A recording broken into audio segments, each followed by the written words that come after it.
सब महिला लोग, बट सब डॉक्टर लोग भगवान हैं, ये बात सिर्फ बात में ही है। जहाँ हम लोग रह रहे हैं वहाँ पे भी सेफ नहीं है। गवर्नमेंट को प्रॉपर एक्शन लेना चाहिए। है ना, हम लोग पेशेंट के साथ डील करते हैं, बहुत से पेशेंट आ जाते हैं दारू पी के आते हैं। ये तो एकदम ही गलत बात है, बहुत बुरी बात है, बहुत शर्मनाक बात है। हम चाहते हैं कि सरकार एक्शन ले to implement the central protection act. हम प्रोटेस्ट कर रहे हैं, पीसफुली रिक्वेस्ट कर रहे हैं कि हमारे लिए वर्क प्लेस सेफ्टी होनी चाहिए। तो हम चाहते हैं एक compulsory medical insurance for all the health care workers and doctors. दोस्तों नमस्कार, मैं गौरी त्रिवेदी अमर उजाला.com से आप सभी का स्वागत करती हूँ। ये आप मेरे पीछे देख पा रहे होंगे, ये कोई आम जन नहीं है, ये हमारे पीछे डॉक्टर्स बैठे हुए हैं, कुछ डॉक्टर्स और कुछ भविष्य के आगामी डॉक्टर्स। और मैं अभी मौजूद हूँ KGMU में। शुक्रवार को पश्चिम बंगाल से एक दरिंदगी की ऐसी घटना हमारे सामने आई कि जिससे हम सभी निराश हो गए और आक्रोश से भर गए। एक ऐसी घटना जिसने पूरे देश को सोचने पर मजबूर कर दिया। एक डॉक्टर लेडी जिसके साथ दुष्कर्म किया गया और दरिंदगी की सारी पराकाष्ठाएं पार कर दी गई। तो अभी KGMU में ये तमाम सारे डॉक्टर्स हैं जो आंदोलनरत हैं। घटना के बाद से सोशल मीडिया पर हैशटैग बन गए और धरातल पर धरना होने लगे। तो इन सब के बीच कुछ जो मांगे हैं इन डॉक्टर्स की, वो मांगे मान भी ली गई, जैसे CBI को जांच सौंप दी गई। लेकिन फिर भी जो हमारे डॉक्टर्स हैं वो आंदोलनरत हैं। तो इसके पीछे क्या वजह है, आइए इन डॉक्टर से जानते हैं कि अभी भी ये आंदोलनरत हैं, क्या चाहते हैं, इनकी क्या मांगे हैं पश्चिम बंगाल सरकार से और केंद्र सरकार से। क्या नाम है मैम आपका? डॉक्टर आदित्य मिश्रा। डॉक्टर आदित्य, बताइए मैम, अभी भी आप यहाँ पर बैठे जी हो। जी क्या कुछ मांगे हैं? जी, हम चाहते हैं कि सरकार एक्शन ले to implement the central protection act and doctors के लिए जो नीडेड अमेंडमेंट्स हैं वो भी उसमें होने चाहिए। उसके अलावा हम ये चाहते हैं कि हमसे बॉन्ड साइन करवाए जाते हैं। हमारी दूसरी डिमांड ये है कि हमसे बॉन्ड साइन करवाए जाते हैं when we join our duties. तो हमको इंश्योरेंस क्यों नहीं प्रोवाइड किया जाता है? If a doctor dies on duty he has to run here and there to get the resources. तो हम बेगर्स तो है नहीं कि हम आपसे जा करके मांगेंगे कि हमको you provide us resources, you provide us all of the basic amenities जो कि हमको यहाँ पे ठीक रखने के लिए हमको मिलनी चाहिए। We should get all of that, लेकिन वो हमें नहीं मिल रहा है। जी जी, अच्छा, इनमें से बहुत सारे डॉक्टर्स हैं जिनका कहना है कि अगर हमारी मांगे पूरी नहीं हुई तो फिर हम ये जो संघर्ष है उसे जारी रखेंगे। सर नमस्कार। नमस्कार। आपका स्वागत है। सर बताइए कि कैसा अभी CBI को जांच सौंप दी गई है, उसके बाद भी डॉक्टर आंदोलनरत हैं। एक्चुअली CBI को जांच सौंप दी गई है, लेकिन उसके साथ साथ 2 से 3 चीज़ बहुत ज़्यादा इंपॉर्टेंट है। हम लोग की डिमांड है सेंट्रल प्रोटेक्शन एक्ट। उसके लिए जो सरकार आनाकानी कर रही है, कुछ डॉक्टर को बुला के पर्सनली मिल रही है और उनसे कह रही है हम काम एश्योर कर रही है, लेकिन सही तरीके से डॉक्यूमेंटेशन के तौर पे एश्योर नहीं कर रही है कि हम सेंट्रल प्रोटेक्शन एक्ट को लागू कर देंगे। अगर वो इस बात को गवर्नमेंट एंश्योर कर दे, हम लोग HMC को अच्छे ठोस उसमें बोल दे और लिखित में दे दे कि हम सेंट्रल प्रोटेक्शन एक्ट को हम लागू करेंगे, तो हम लोग अपनी स्ट्राइक को कॉल ऑफ कर देंगे। तो एट प्रेजेंट जितने भी हिंदुस्तान के मेडिकल कॉलेज हैं, चाहे एम्स दिल्ली हो गया, चाहे मौलाना आजाद हो गया, चाहे RD सफदरजंग हो गया, सभी लोग इस टाइम स्ट्राइक में हैं। जब तक अगर, क्योंकि हर बार ऐसा होता रहता है कि डॉक्टर पे की पिटाई होती है, डॉक्टर के साथ रेप हो जाता है और कोई एक एक्शन नहीं होता है ना। हम लोग पेशेंट के साथ डील करते हैं, बहुत से पेशेंट आ जाते हैं दारू पी के आते हैं, हम लोग साथ बदतमीजी करते हैं, बदसलूकी करते हैं, लेकिन कोई भी ऐसा प्रॉपर एक्ट नहीं है जो डॉक्टर का प्रोटेक्शन कर सके। तो हम लोग सेंट्रल प्रोटेक्शन एक्ट की हम लोग की डिमांड है। चलिए, अच्छा, मैम से हम जानेंगे, मैम जहाँ पर दुर्गा पूजा इतने जोश और उत्साह से मनाई जाती है, आपको पता ही होगा कि जो पश्चिम बंगाल की दुर्गा पूजा है वो पूरे देश में जानी जाती है, पूरे विश्व में जानी जाती है। जहाँ मातृशक्ति को ऐसे पूजा जाता है वहाँ ऐसी दरिंदगी हो जाती है। क्या मैम कहना चाहेंगे? दरिंदगी जो वो तो खैर कहीं पर भी हो रही है तो एकदम ही गलत बात है, बहुत बुरी बात है, बहुत शर्मनाक बात है। हम सभी के लिए being a part of this country, हम सभी के लिए ये बहुत शर्मनाक बात है। और मुझे लगता है हर किसी को इसके लिए आगे बढ़ कर के बोलना चाहिए, आगे बढ़ कर के आना चाहिए, गवर्नमेंट को प्रॉपर एक्शन लेना चाहिए और बहुत जल्दी ही इस केस की कार्यवाही बहुत जल्दी बढ़नी चाहिए, क्योंकि बहुत इंपॉर्टेंट है। बहुत फास्ट ट्रैक कोर्ट में ये केस रन होना चाहिए। चाहिए, it is too important. I mean a doctor जो अपने वर्क प्लेस पे ऐसे रेप हो जा रहा है जिसका, और रेप होने के बाद उसकी मृत्यु हो जा रही है, उसका मर्डर हो जा रहा है, तो ये तो एक बहुत ही शर्मनाक बात है कि डॉक्टर अपने वर्क प्लेस पे भी सेफ नहीं है। I am doctor Sukanya. Ma'am, जैसे हमने कुछ महिलाओं से बात की, हाँ। तो उनका कहना है कि बताइए, जो भगवान का स्वरूप माना जाता है अपने देश में क्या, मुझे लगता है पूरे विश्व में डॉक्टर को भगवान का रूप माना जाता है दूसरा, उसी भगवान स्वरूप के साथ में ऐसी दरिंदगी की घटना हो जा रही है। तो इस पर उनका कहना है कि कोई भी चिकित्सा संस्थान हो उसमें ही महिलाएं सेफ हो। इस पर मैम आपका क्या कहना है? ये मतलब हम सबको इलाज करते हैं अस्पताल में। हम ऐसे नहीं करते हैं कि उनको हम नहीं कर सकते या उनको नहीं कर सकते, ऐसे हम नहीं करते हैं। सबको हम बराबर इलाज करते हैं। बट फिर भी अगर ये सब मतलब हुआ, वो उनको ये बात में है कि ये भगवान है, सब महिला लोग बट सब डॉक्टर लोग भगवान हैं, ये बात सिर्फ बात में ही है।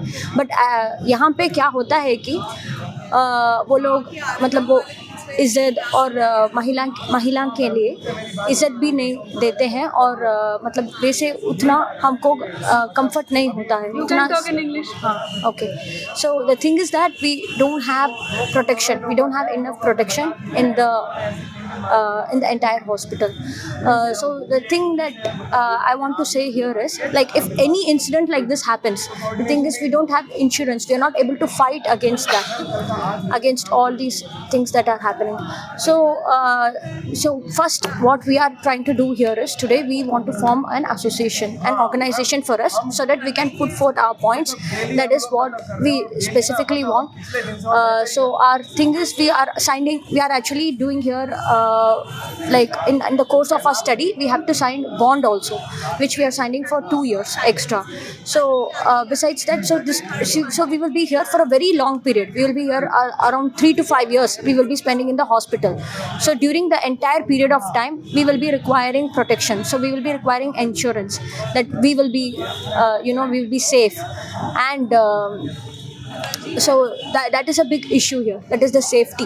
And if any incident like this happens, nobody comes out and talks and stands. So they try to close the matter. They are not open, they are not very vocal about it. So that is the main issue that we are facing here. And so आप भी मानती हैं कि work place पर महिला doctor safe नहीं है? Work place में मतलब किसी भी प्लेस में हो सकते हैं, बिकॉज यहाँ पे वो गेट सब खुला रहता है ना। ये गवर्नमेंट अस्पताल है, सो हमको सब टाइम क्लोज नहीं होता है गेट्स। सो अंदर वो पेशेंट अटेंडर्स भी आ सकते हैं, या कुछ और लोग, किसी भी लोग आ सकते हैं। उनका हम उनको नाम नहीं रिकॉर्ड नहीं करते हैं यहाँ पे कि ये लोग अंदर आया, ये लोग बाहर गया।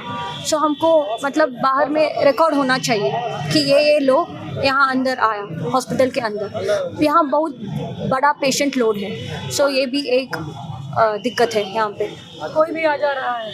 हाँ, कोई भी आ रहा है, कोई भी जा रहा है। हमको मतलब मालूम भी नहीं होता है कि कौन आया कौन गया। सो इसके लिए अगर कोई इंसिडेंट ऐसे वाले कुछ भी इंसिडेंट हुआ तो हमको बहुत लेट पहुँचते हैं, वो तुरंत हम वहाँ नहीं जा सकते। अगर हमको मालूम है कि ये सब घटिया इंसिडेंट हुआ, हम तुरंत वहाँ जा सकते हैं और कुछ कर सकते हैं, है ना। हम प्रिवेंट कर सकते हैं उस इंसिडेंट को। बट अगर हमको नहीं मालूम है, हम किसी और जगह पे हो और ये बहुत लेट मतलब it reaches us very late, so हम तुरंत एक्शन नहीं ले सकते हैं। सो वो एक बड़ा प्रॉब्लम है यहाँ।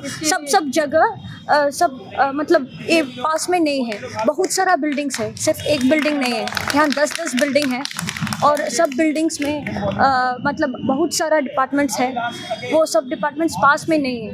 अगर हमको किसी को बुलाना है, अगर उनको यहाँ पहुँचना है तो टाइम लगेगा। सो ये सब इंसिडेंट्स है, तो हम अगर हमको प्रिवेंट करना है, हमको और ज़्यादा सिक्योरिटी ऑफिसर्स चाहिए, एटलीस्ट 3-4 चाहिए एक जगह में। सिर्फ एक ही है तो कैसे मतलब वो कैसे बुला देंगे, मतलब मदद के लिए हम कॉल नहीं कर सकते उनको। इसके लिए मांगे आपकी क्या है? हाँ सुरक्षा बल बढ़ाया हाँ और बढ़ाना है। और बढ़ाना चाहिए हाँ। चिकित्सा संस्थानों में महिलाओं के लिए। हाँ। क्या महिला क्या पुरुष दोनों के लिए ही बढ़ाना? नहीं, दोनों के लिए बढ़ाना है, सिर्फ महिला नहीं, पूरा डॉक्टर्स के लिए मैं बोल रही हूँ। बताइए अभी क्या क्या मांगे आप लोगों की रह गई हैं? मैम अभी केवल जो हमारी पहली मांग थी उसका एक हिस्सा था कि सीबीआई का गठन हो जल्दी से जल्दी, वही पूरा हुआ है। उसके अलावा हमने मतलब फास्ट ट्रैक कोर्ट की बात की थी, जल्दी से जल्दी जस्टिस मिले, सारे अपराधियों को पनिशमेंट मिले, उसकी बात की थी, तो वो तो अभी रह ही रहा है। दूसरा हमारा पॉइंट था सभी डॉक्टर्स के प्रोटेक्शन के लिए सेंट्रल प्रोटेक्शन एक्ट का लाना विद अमेंडमेंट्स, और वो जो अमेंडमेंट्स हो उसमें मतलब डॉक्टर्स को बुलाया जाए कि वो क्या चाहते हैं और क्या उनकी ज़रूरतें हैं। और हम चाहते हैं कि जो ये बिल है ये कॉन्स्टिट्यूशन में पास हुए, पार्लियामेंट में पास हुए। न केवल हम सरकार की मदद चाहते हैं, अपितु साथ में जो हमारा मतलब कि विपक्ष है हम उसका भी साथ यहाँ पर चाहते हैं। फिर अगली बात एक ये थी मैम, एक तो पहली बात जो मतलब हो गया जस्टिस, दूसरी बात हो गया हमारा सेंट्रल प्रोटेक्शन एक्ट, और तीसरा सबसे ज़रूरी पॉइंट हमारा ये है कि जब हम यहाँ पर एडमिशन लेते हैं ऐसे टाइम पे हमसे बॉन्ड साइन करवाया जाता है या ड्यूटी ज्वाइन करते हैं, तो पर ऐसे टाइम पे आप मेडिकल इंश्योरेंस क्यों नहीं देते हैं उन डॉक्टर्स को? आज हमें भीख मांगनी पड़ रही है कि डॉक्टर साहब के परिवार को प्रॉपर मुआवजा दिया जाना चाहिए, क्यों इंश्योरेंस नहीं देते हैं? तो हम चाहते हैं एक compulsory medical insurance for all the health care workers and doctors. तो ये हमारी मांगे हैं मैम, और हम सच में चाहते हैं कि मतलब आपके थ्रू हमारी आवाज़ जन जन तक पहुँचे। हम चाहते हैं माननीय मुख्यमंत्री जी तक हमारी आवाज़ पहुँचे, वो आए हमसे बात करने और हमारा दर्द समझें। मान लीजिए नहीं पूरी हुई तब क्या प्लान है? मैम तब तो देखिए ये तो संघर्ष है मैम, संघर्ष लंबा है, संघर्ष चलता रहेगा। मैम से जानेंगे अभी हमने कुछ महिला डॉक्टर से यही की महिला डॉक्टर से बात की थी, तो बताया कि वर्क प्लेस पर महिला डॉक्टर सेफ नहीं है। केजीएमयू में भी ऐसी घटनाएं हुई हैं जो बड़ी शर्मनाक है। मैम इस पर क्या कहना चाहेंगी आप? हम लोग की पोस्टिंग्स रहती हैं, नाइट पोस्टिंग्स भी रहती हैं, इवनिंग ड्यूटीज़ रहती हैं, उस समय सीसीटीवी कवरेज नहीं होता है। कई समय हम लोग को लगता है कि यार अभी स्टाफ से भी हम लोग को कभी कभी लगता है, ऑल्दो ऐसा नहीं होता है, बट पेशेंट से हम डील करते हैं, उनके साथ अगर फीमेल पेशेंट भी होते हैं तो उनके साथ जो अटेंडेंट्स होते हैं वो भी रिस्की होते हैं। अभी यहाँ पे केजीएमयू की ही बात हुई है कि एक रेजिडेंट ने बोला है, जब हम लोग हड़ताल कर रहे थे, हड़ताल क्या पीसफुल जो हमारी प्रोटेस्ट थी, जब हम लोग वो कर रहे थे तो हम लोग पूरी प्रोटेस्ट मार्च करके निकल रहे थे। एक पेशेंट था, वो बोला कि तुम्हारे साथ भी यही होना चाहिए। मतलब ये कैसे आप कह सकते हो? हम प्रोटेस्ट कर रहे हैं, पीसफुली रिक्वेस्ट कर रहे हैं कि हमारे लिए वर्क प्लेस सेफ्टी होनी चाहिए, हमारा सेफ माहौल होना चाहिए, पर आप ये बोल रहे हो, मतलब पेशेंट्स हमको बोल रहे हैं कि तुम्हारे साथ भी ये होना चाहिए। ये किस लेवल का बर्ताव है? डॉक्टर्स फिर डॉक्टर बने ही क्यों? हम लोग पेशेंट्स के लिए हैं। हाँ, डॉक्टर्स इतना रिस्पेक्टेड प्रोफेशन रहा है, पर अब हर कोई ये सोचता है कि हाँ बस पैसे कमाने के लिए डॉक्टर बन रहे हैं, ये नहीं देख रहे हैं हम कितनी मेहनत कर रहे हैं। बस यही प्रॉब्लम है। इसके लिए क्या यहाँ पर चाहती हैं कि सुरक्षा बल बढ़ाया जाए या प्रशासन से क्या मांगे? देखिए, फीमेल्स के लिए बहुत बड़ी इम्पोर्टेंस होती है सिक्योरिटी की। हम लोग के घर से जब हम निकलते भी हैं तो हमारे पेरेंट्स पूरे समय फ़ोन करते रहते हैं कि आप कहाँ पहुँची, आप कहाँ पहुँची। हम मेडिकल कॉलेज के प्रीमाइसेस में हैं, हम रेजिडेंट्स हैं, हम डिमांड करते हैं कि हमारी सुरक्षा हो। हम लोग के लिए एक सेपरेट रेजिडेंट रूम होना चाहिए फीमेल्स के लिए, सीसीटीवी इंस्टॉलेशन होना चाहिए, उसका सर्वेलेंस होना चाहिए, गार्ड्स होने चाहिए, गार्ड्स भी उनका भी प्रॉपर स्क्रीनिंग होनी चाहिए कि भाई वो सही है कि नहीं। अगर उनके अगेंस्ट हम कोई कंप्लेंट करें, सपोज कोई ऐसा सीन होता है, तो वो भी टैकल होना चाहिए टाइमली। ये नहीं कि हाँ बस चल रहा है। यहाँ स्विमिंग पूल का भी कुछ इशू रहा है, स्विमिंग पूल वाले में भी एक जो बंदा रहा है वो गड़बड़ है, बट खैर वो सब अलग चीज़ें हैं, बट बहुत प्रॉब्लम्स हैं। तो ये सारी चीज़ें तो मतलब मेन है। महिला डॉक्टर से पहले भी बात हो रही थी, हाँ। तो वो बता रही थी कि यहाँ सामने मास्टरबेशन वगैरह। देखिए, हॉस्टल में भी ऐसी चीज़ें हुई हैं, तो हम लोग ये सोचते हैं जहाँ हम लोग रह रहे हैं वहाँ पे भी सेफ नहीं है। मतलब मैं तो नहीं हॉस्टल में रहती हूँ, पर मेरी एक फेलो फ्रेंड है, वो थी, उन्होंने बोला कि जूनियर्स ने एक किसी को बुलाया कि भाई आप हमारे सामान ऊपर 3rd 4th फ्लोर पे रखवाने के लिए हेल्प कर दीजिए। वो किया, उन्होंने मतलब ही फ्लैश्ड। तो जब उनकी रिपोर्ट करी तो आपने क्यों बुलाया? आपको हेल्प लेने के लिए बुलाना ही नहीं चाहिए था। और वो तो सीधे सीधे बोल रहा है हमारी पैंट ढीली थी, गिर गई। मतलब ऐसे ऐसे इंस्टेंसेस होते हैं कि क्या बोले, मतलब हम लोग वैसे ही रोड पे निकलने में अनसेफ है, चौक का एरिया है, प्लस सिर्फ ऐसी बात नहीं, सिर्फ यहाँ लखनऊ की बात नहीं, ये हर जगह मेडिकल कॉलेजेस में, सारे मेडिकल कॉलेजेस में रात का समय होता है, अंधेरा रास्ता होता है, हॉस्टल्स दूर होते हैं, अकेले आते हैं, कोई सिक्योरिटी नहीं होती है, बहुत प्रॉब्लम्स होती हैं ये सारी। Thank you ma'am. आपका पूरा नाम? डॉक्टर सलोनी वर्मा, जूनियर रेजिडेंट डेंटल। जी, तो यहाँ पर और भी महिला डॉक्टर्स बैठी हुई हैं, जिनमें से कुछ से हमने बात की, तो जिनका कहना है कि देखिए, एक ही KGMU की बात नहीं है, पूरे जितने भी चिकित्सा संस्थान हैं उन सभी में जो महिला डॉक्टर्स हैं वो सेफ नहीं हैं, उन्हें सुरक्षा की ज़रूरत है। आप देखते रहें अमरउजाला.com। अगर आप ये वीडियो YouTube पर देख रहे हैं तो हमारे चैनल को सब्सक्राइब करें और बेल आइकन को दबाना ना भूलें। अगर आप Facebook पर ये वीडियो देख रहे हैं तो हमारे पेज को लाइक करें।